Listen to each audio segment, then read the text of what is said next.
Hello everyone. Today in this video we are going to cover a very interesting thing in relation to Factories Act 1948, and that is with respect to Chapter 8 Annual Leave with Wages practical problem. So many a times a question appear in exams in relation to a numerical problem based on annual leave with wages provisions of section 79 of Factories Act. So today we are going to discuss how that numerical is going to be solved using the provisions of section 79. So only section 79 will be used to solve those numericals, and what kind of numericals I am talking about, I am going to show you that first, and then I will discuss the provisions of section 79, and then we will be doing solution to the practical problems of Factories Act based on section 79. So let me share my screen with you first for that, and let me show you the types of questions which are basically based on annual leave with wages practical problem, or we call it numerical. And in these types of questions, what we are supposed to calculate? We are supposed to calculate leave entitlement with wages. So how much is the total leave entitlement to a worker based on previous year working? So these types of questions are there, and we have to find out the solution of these problems. So we are going to work out on the solutions of these problems. ठीक है, तो ये दो questions देखेंगे और अच्छे से समझेंगे. And before solving these questions, we will discuss the provisions of section 79 chapter 8 annual leave with wages, based on which these numericals are based. ठीक है, तो पहले उसको समझ लेते हैं आसानी से, फिर बढ़ेंगे आगे. ठीक है, सो सेक्शन 79 की बात कर रहे हैं हम. So chapter is related to annual leave with wages. Okay, and what does section 79 says? Listen to me very carefully. Every worker who has worked for 240 days or more in a factory. So basically, who is eligible to get annual leave with wages? That is a factory worker who has worked for 240 days or more in that particular factory. ठीक है, so here we are discussing who is eligible.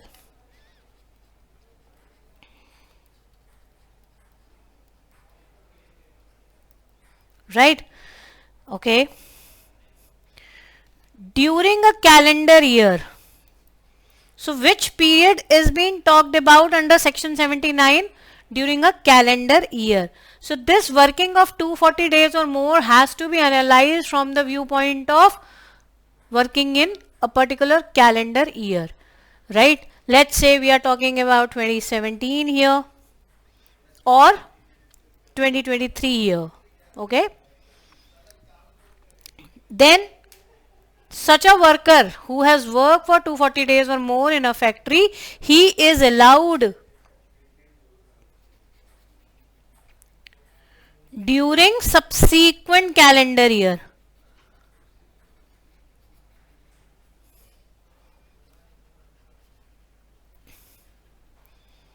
What he is allowed? Leave with wages. Leave with wages. So ultimately the motive of this section is to make avail leave with wages to those factory workers who have worked 240 days or more in that particular factory in a particular calendar year. However, the leave with wages will be available to such a worker in the subsequent calendar year. So 2017 और 23 वाले जो workers हैं जिन्होंने 240 days काम किया है 2017 में या 2023 में, as per this example, then they can avail this leave in the year 2018 or 2024.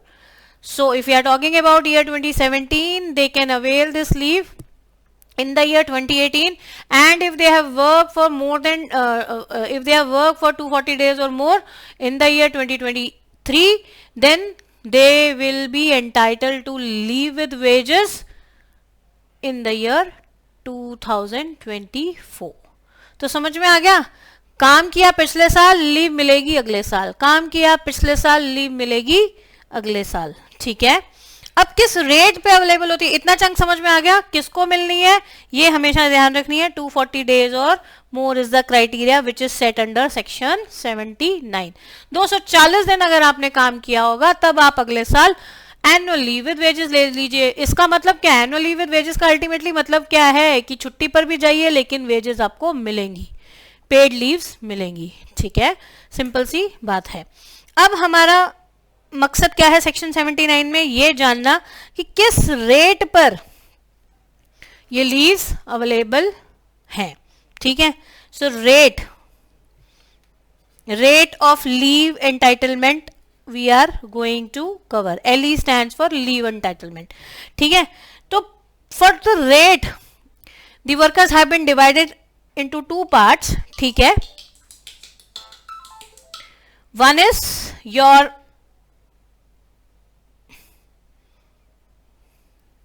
adult worker and the other one is child worker. Okay, so section 79 says 1 day leave for every 20 days of work performed in previous calendar year, right? And for child it is 1 day leave for every 15 days of work in previous calendar year, right? So how much is the leave entitlement for adult and child? For adult it is 1 day leave for every 20 days in previous calendar year. So because the 240 threshold is prescribed for previous year, तो यहाँ पर 20 और 15 भी इसीलिए previous calendar year को ही belong करेगा. तो इसका सीधा साधा मतलब है, एक एग्जाम्पल लेके समझ लेते हैं इसी चीज को कि बहुत सिंपल है कि अगर if I am taking the case of adult here, ठीक है, यहाँ पे देख लेते हैं adult और यहाँ पे देख लेते हैं चाइल्ड का. एक छोटा सा एग्जाम्पल लेके समझेंगे. Let's say the adult and child both have work for 300 days. कितने दिन के लिए काम किया है? 300 दिन के लिए काम किया है. ठीक है, ओके. तो अब बिकॉज यहाँ पर लिखा है every 20 days, every 15 days, so simple rate of calculation is very easy कि 20 दिन के पीछे एक छुट्टी मिलेगी एडल्ट को. तो इस 300, because actually they have worked in this example the adult has work for 300 days in the calendar year, in previous calendar year. ठीक है ना, प्रीवियस कैलेंडर ईयर की ही बात हो रही है. तो इसमें कैलकुलेशन कैसे होगी? Simple, 300 divided by 20. और because a child is entitled to have 1 day leave for every 15 days of work in previous calendar year, तो यहाँ पे कैलकुलेशन में 15 से डिवाइड कर देंगे तो यहाँ पर आ जाएंगी 15 डेज लीव. ठीक है, और यहाँ पर आ जाएगा 20 डेज लीव. सिंपल. ठीक है, ओके. समझ में आ गया? इतनी मोटी मोटी बात समझ में आती है कि अगर 300 दिन की वर्किंग है तो based on these rates 1 day leave for every 20 days for adult, तो यहाँ पर 15 दिन की छुट्टी मिलेगी एडल्ट को, पेड लीव्स. ठीक है, छुट्टी ले सकता है और वेज भी मिलेगी. और चाइल्ड को कितनी मिलेगी? 20 दिन की. इसका मतलब पहला इसमें ये भी इंटरप्रिटेशन निकलता है कि चाइल्ड की जो एंटाइटलमेंट है, लीव एंटाइटलमेंट है, वो that is greater then adult. Child को ज्यादा छुट्टी मिलेगी as compare to adult. Simple, ये इंटरप्रिटेशन भी यहाँ पर निकलता है. ठीक है, अब बढ़ते हैं आगे. अब एक चीज और समझ लेते हैं. ये जो 240 डेज का क्राइटेरिया दिया हुआ है ना इन्होंने, that a worker must have work for 240 days और मोर. अब इसमें ना सिंपल ये नहीं है कि जिस दिन आप आए फैक्ट्री में और आपकी प्रेजेंस लगी then that will be counted. कुछ ऐसे डेज भी हैं जो लॉ अलाउड करता है कि आप नहीं भी आए फैक्ट्री में तब भी माना जाएगा कि आप आए थे। वो कौन से दिन है? That is days of lay off.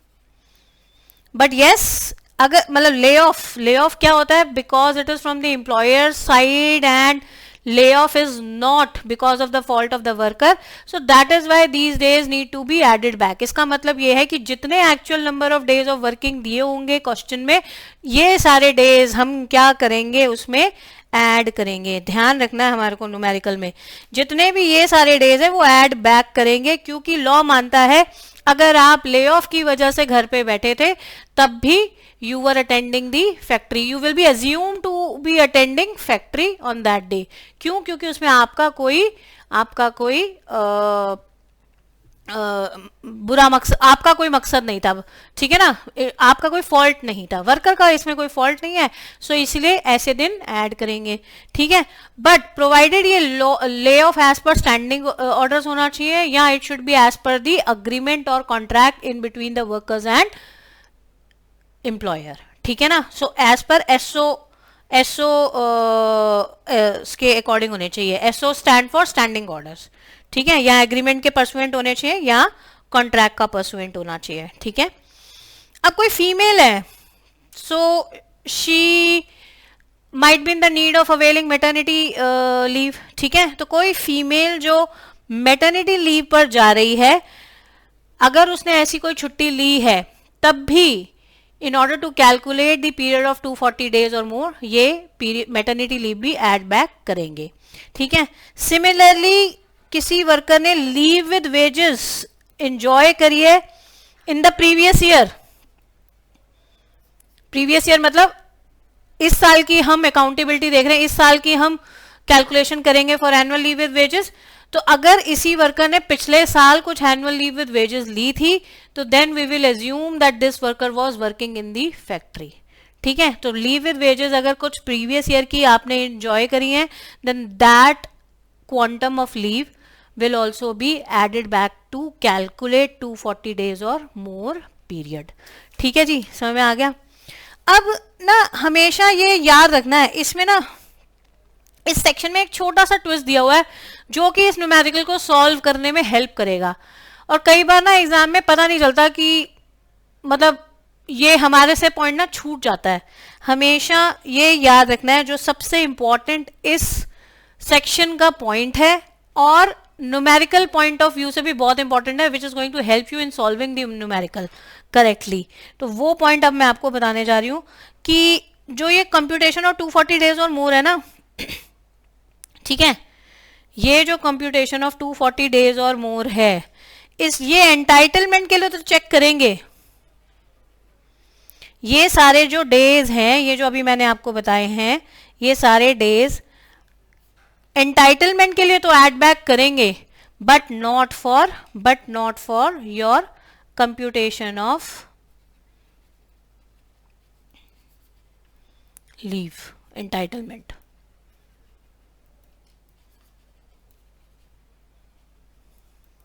अब इसका मतलब क्या है वो भी समझ लेते हैं, ठीक है। तो हमेशा ये याद रखना है कि ये सारे डेज ऐड बैक करने हैं, ऐड बैक एंटाइटलमेंट चेक करने के लिए तो करेंगे, ठीक है, लेकिन कंप्यूटेशन चेक करने के लिए, कंप्यूटेशन निकालने के लिए कि कितनी एक वर्कर को लीव मिलनी चाहिए, उसके लिए हम इन डेज को ऐड बैक नहीं करेंगे, ठीक है, no add back. So I am writing here no add back. कौन से दिन? ये जो मैंने ऊपर लिख दिए हैं, ठीक है, समझ में आ रही है। तो ये हमारे को हमेशा ध्यान रखना है। अब ना इसी बात को हम न्यूमेरिकल में अप्लाई करेंगे। हमेशा याद रखिए लीव एंटाइटलमेंट का मतलब है कि मेरा वर्कर एलिजिबल है for annual leave with wages और नॉट। तो उसके एंटाइटलमेंट के लिए तो ये दिन जो डेज ऑफ ले ऑफ है या मैटरनिटी बेनिफिट फीमेल ने लिया है, मैटरनिटी लीव लिया है, या फिर leave with wages in the previous year है, तो उसको ऐड बैक करेंगे। But these days are not added back in the actual days of working while computing the leave entitlement for a particular factory worker, ठीक है। अब ना चलते हैं न्यूमेरिकल में। ये जो बातें बताई हैं इसी से समझ लेते हैं कि अभी हमने जो जाना है वो कितना एप्लीकेबल है आपके क्वेश्चंस के ऊपर, ठीक है। तो न्यूमेरिकल क्वेश्चन देख लेते हैं। So I am going back to this question slide, जिसमें इन्हीं प्रोविजंस को यूज करके we are going to solve these two numericals, ठीक है। एन अडल्ट वर्कर, तो सबसे पहले अडल्ट वर्कर है, इसका मतलब है रेट ऑफ एंटाइटलमेंट क्या रहेगा, 1 day leave for every 20 days of work, ठीक है ना। So because he has join on 1 जनवरी 2022, तो पहला दिन दे दिया फैक्ट्री में उन्होंने ज्वाइन किया, यानी कि हमारे को पूरे 365 दिन की ब्रैकेट अवेलेबल है, ठीक है। सो 1 जनवरी 2022 को फैक्ट्री इस वर्कर ने ज्वाइन करी है and he has work for 220 days during the year, ठीक है। तो ड्यूरिंग द ईयर, थोड़ा सा इस क्वेश्चन को मैं ठीक कर देती हूँ, यहां कॉमा है, ठीक है।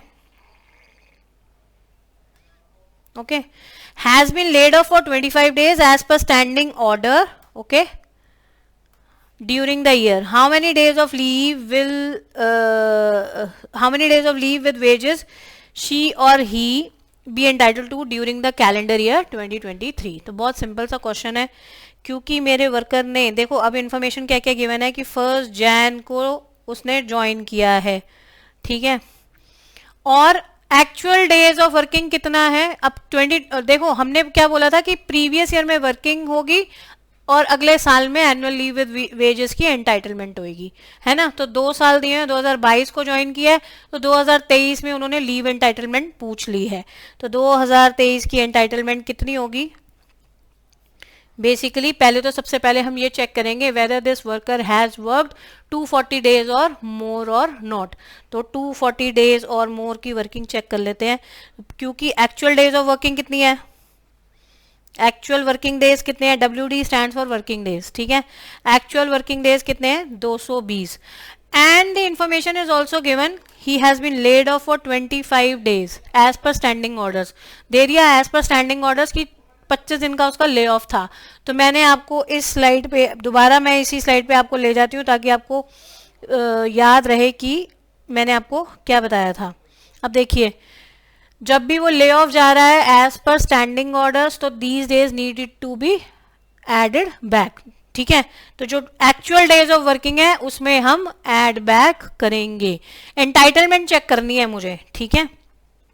Going back to my question, अब देखिए अगर इस क्वेश्चन में ले ऑफ का पीरियड नहीं दिया होता तो straightforward this factory worker was not entitle to any annual leave with wages, क्योंकि 240 वाला क्राइटेरिया नहीं सेटिस्फाई हो रहा इस फिगर से, तो 220 डेज की फिगर से, लेकिन he has been laid off for 25 days और मोर। अब देखिए, now the figure comes out to be 245 days, so as per this he is entitled, ठीक है। तो हमारा कंक्लूजन क्या निकला, this person is entitled to get leave with wages, leave with wages, ठीक है, entitled for leave with wages, समझ आ गया। LWW means leave with wages, okay. तो एंटाइटलमेंट तो है।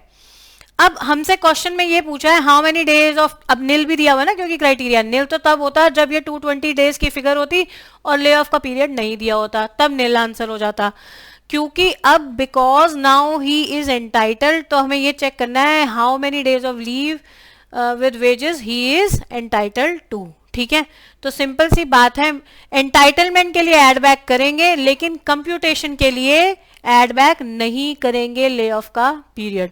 तो ओरिजिनल वर्किंग कितने दिन की है मेरी, ओरिजिनल वर्किंग है मेरी 220 डेज की, तो लीव एंटाइटलमेंट आपकी सिंपल से क्योंकि 20 दिन के पीछे 1 दिन की छुट्टी मिलती है एडल्ट वर्कर को, इसको 20 से डिवाइड कर देंगे, तो आपका आंसर आएगा 11 डेज, 11 डेज, ठीक है। समझ में आ गया, क्लियर।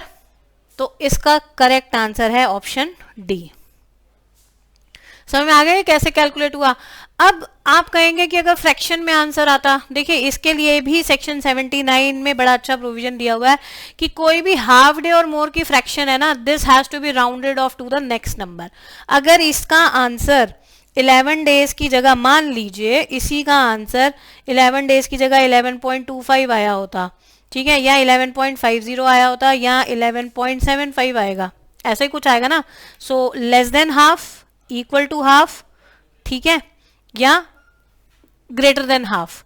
तो अगर ऐसा कुछ फ्रैक्शंस आई होती तो हम इसको राउंड ऑफ करते 11 पे, ठीक है, और 11.50 भी आपका फुल वर्किंग में कन्वर्ट हो जाता, ठीक है।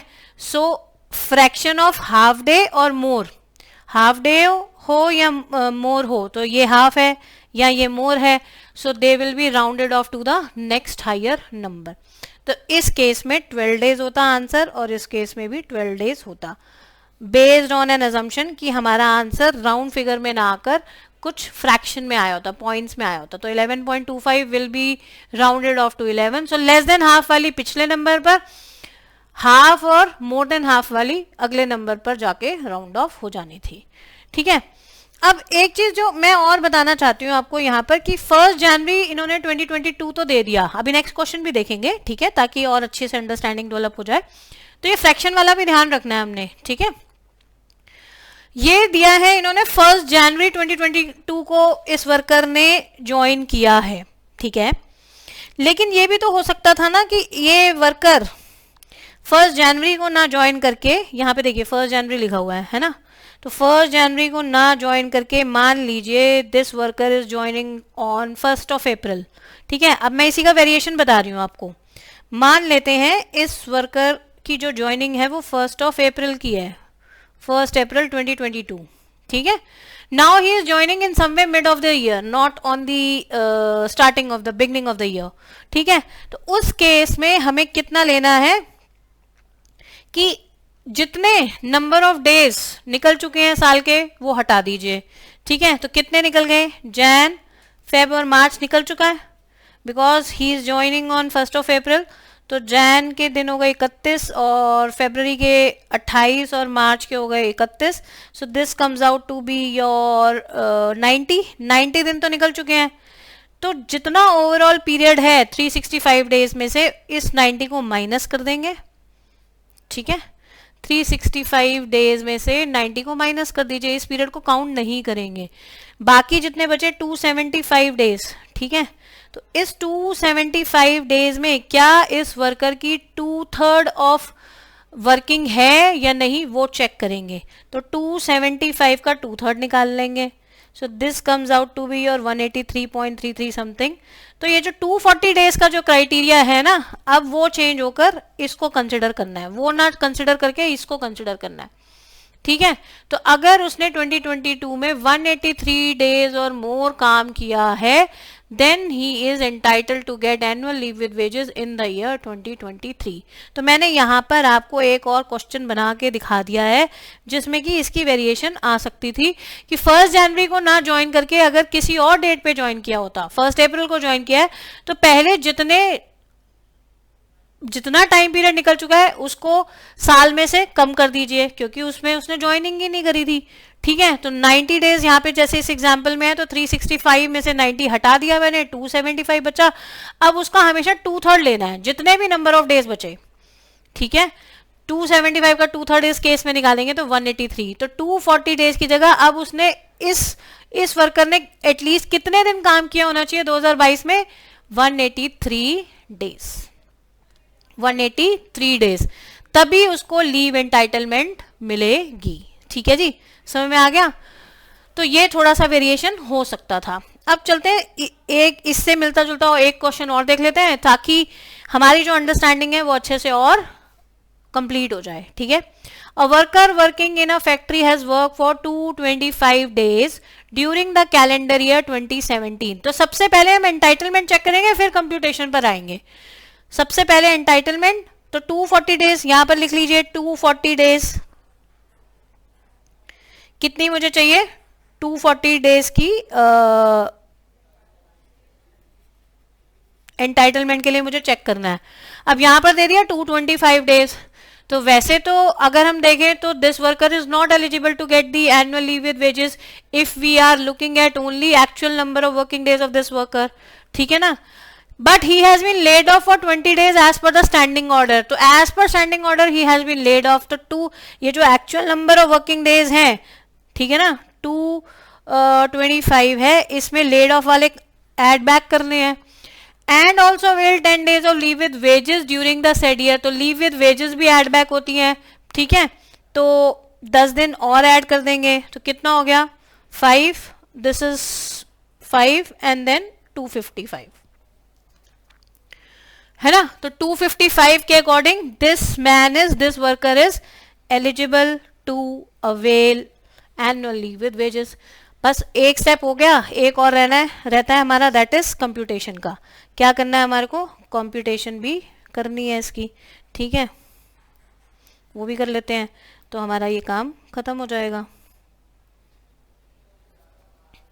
सो कंप्यूटेशन के लिए ये हम जो डेज हमने ऊपर ऐड बैक किए हैं वो अब ऐड बैक नहीं होंगे. सिंपल जो एक्चुअल वर्किंग डेज हैं उसके ऊपर एनुअल लीव विद वेजेस की कंप्यूटेशन होगी. यानी कि सिंपल आप क्या करेंगे 225, क्योंकि कुछ दिया नहीं है तो इसको हम मान के चलेंगे कि ये हमारा क्या है, एडल्ट वर्कर है. ठीक है, तो 225 डिवाइडेड बाय 20 कर देंगे सिंपल. तो 225, क्योंकि मेरी मैथ्स पुअर है तो मैं कैलकुलेटर यूज कर लेती हूँ यहाँ पर. ठीक है, और so yes 225 divided by 20 is your 11.25. अब देखिए फ्रैक्शन में आ गया ना.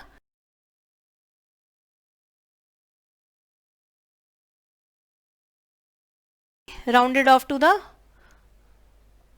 The previous number, or it can be said that fraction has to be omitted. तो क्या बचा 11 days इसमें आंसर रहेगा. ठीक है, तो अगर ये फ्रैक्शन में होता, फिर से बता दूं 11.50 होता, इक्वल टू हाफ होता, या मोर देन हाफ होता फ्रैक्शन में, तो हमेशा it will be rounded off to the next higher number. ठीक है जी, okay. So this is how we have to solve numericals और practical problems in relation to annual leave with wages. तो एक बार फिर से देख लीजिए सेक्शन 79 ये बोलता है, एक मिनट में आपको कंक्लूड कर देती हूँ मैं दोबारा से, कि 240 डेज की प्रीवियस ईयर की अगर वर्किंग है, so next year the factory worker is eligible to get annual leave with wages, and that too at the rate of adult 1 day leave for every 20 days of working in the previous calendar year, and child is entitled to avail 1 day leave for every 15 days in previous calendar year. ठीक है, और हमेशा याद रखना है कि entitlement के लिए जब मेरा वर्कर एंटाइटल्ड है एनुअल लीव विद वेजेस के लिए या नहीं, तो दो तरह की प्रॉब्लम्स हैं इस क्वेश्चन में. पहले चेक करना है एंटाइटलमेंट, नेक्स्ट चेक करना है कंप्यूटेशन. एंटाइटलमेंट के लिए ये डेज एड बैक किए जाएंगे, डेज ऑफ ले ऑफ और maternity leave and leave with wages. while for computing annual leave with wages, these days will not be added back to actual number of working days of the worker given. ठीक है जी, तो I hope आपको अच्छे से understanding develop हो गई होगी कि ऐसे क्वेश्चंस में क्या करना चाहिए. ठीक है, so with this I am concluding this session. Thank you so much.